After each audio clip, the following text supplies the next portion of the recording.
Hey guys, my name's Andrew Mitchell and welcome to Mitchy Money. And what we wanted to talk today about is basically a budget rule. This is something that I firmly believe that this is where everyone should be starting. If you're not sure where to start about budgeting, money management, all those sorts of things, the easiest way to start is with something really, really simple. And that's the 50, the 30, the 20. And basically that's 50% needs, 30% wants, and 20% savings. Okay, so we're going to jump into it. I'm going to actually map it out and draw it for you just so you get a bit of an idea about how easy it actually is and some of the things that you should be looking out for when you're obviously considering this as a budgeting option. Okay, so I'll jump into it now.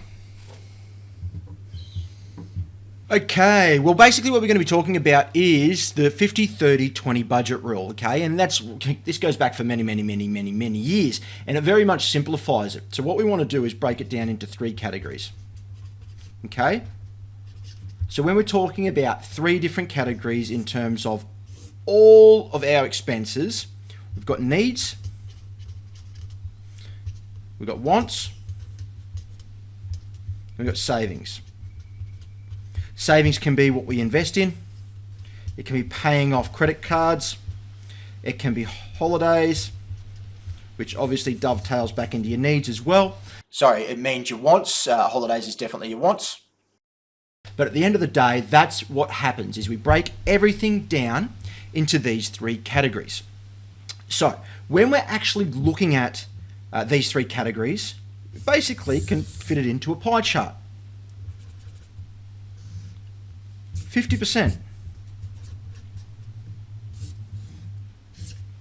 will be your needs, all living. And when we're talking about living expenses, these are things that you absolutely need to survive. So you need a mortgage or rent. So you need a roof over your head. If you don't have a roof over your head, obviously you're homeless and that's a bit of a problem. Your electricity. You've also got car or transport. Okay, so fuel, maintenance, could be car loans or anything like that. We've got insurance. Food or groceries, clothing. Obviously there's a fair chunk of what you can actually put into this needs column. Schooling for kids or education for yourself, whatever it might be. So basically 50% of all your costs should be comprised of things that you need to live, you need to survive. So if we look at maybe 30%,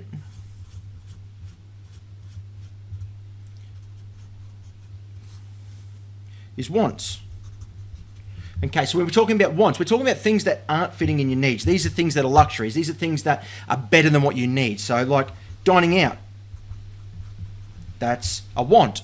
You don't actually have to dine out, but you like it. Nice clothes.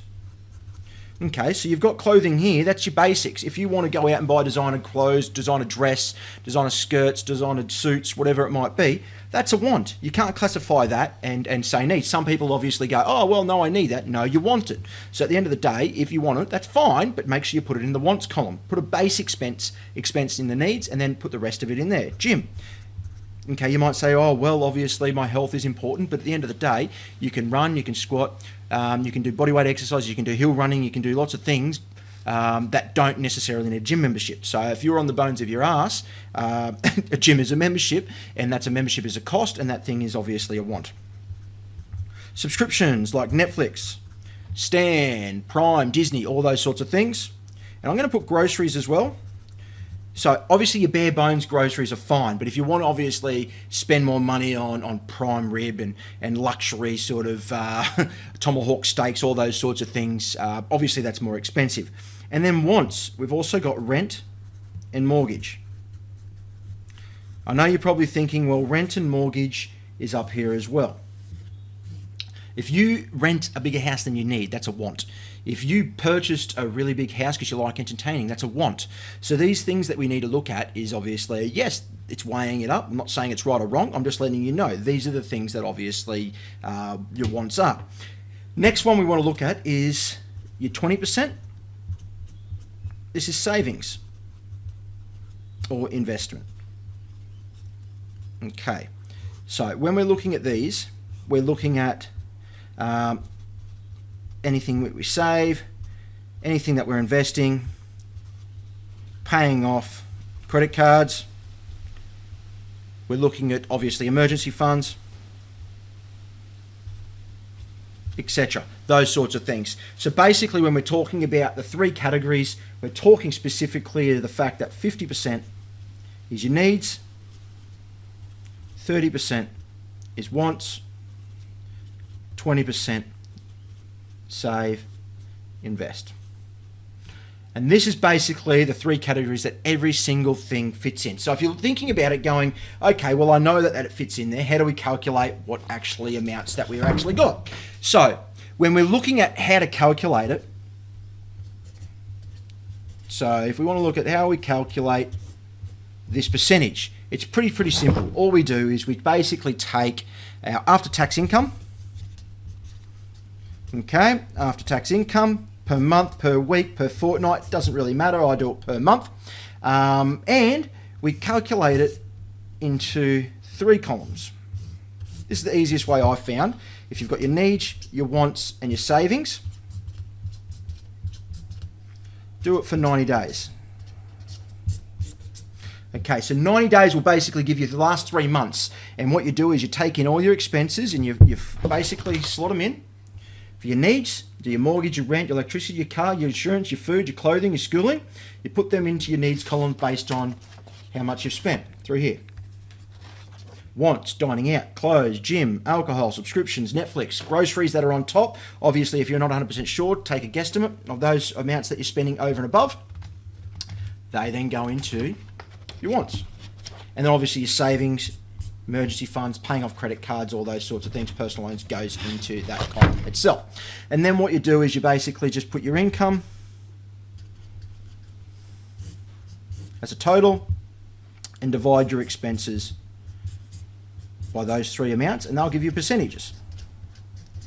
Okay, if your needs are too high, if your wants are too high, there's a good chance your savings is too low.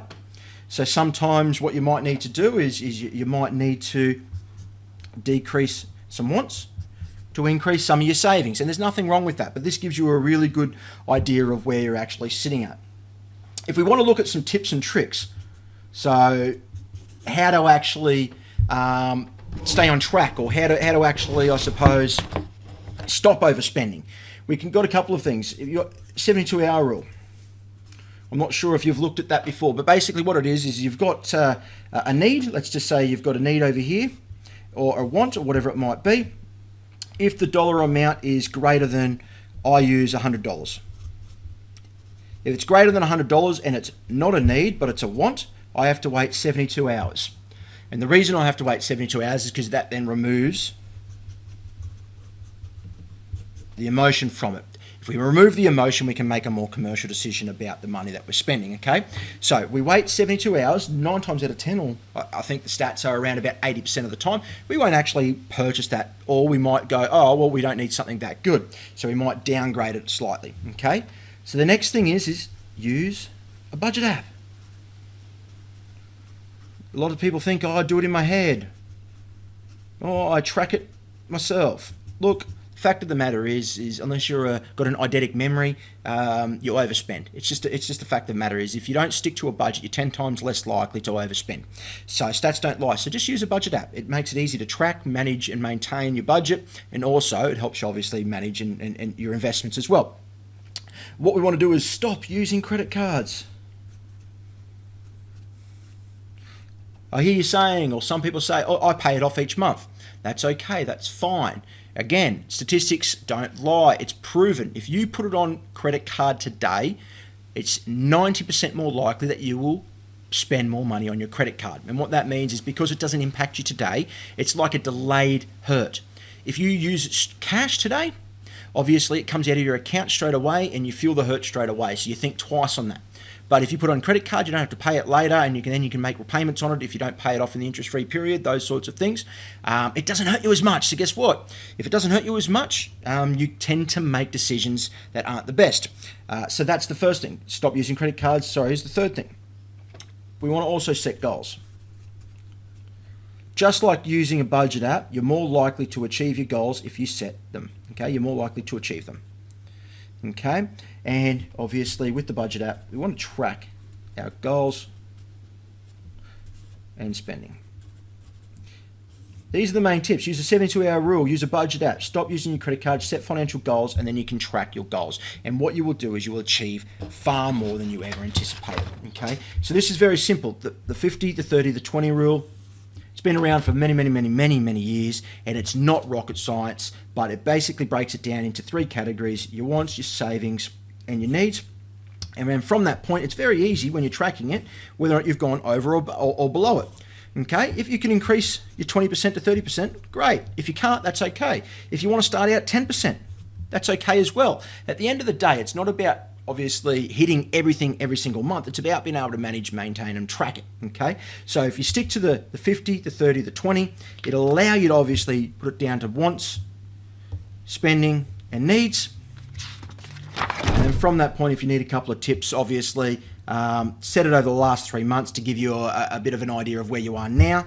Because one of the things is you sort of want to know where you are now, so then you can maintain where you want to be.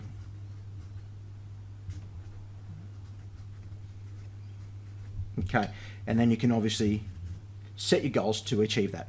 Okay, so that's basically the 50, 30, 20 rule. It's pretty simple, pretty basic, but that really works for a lot of people.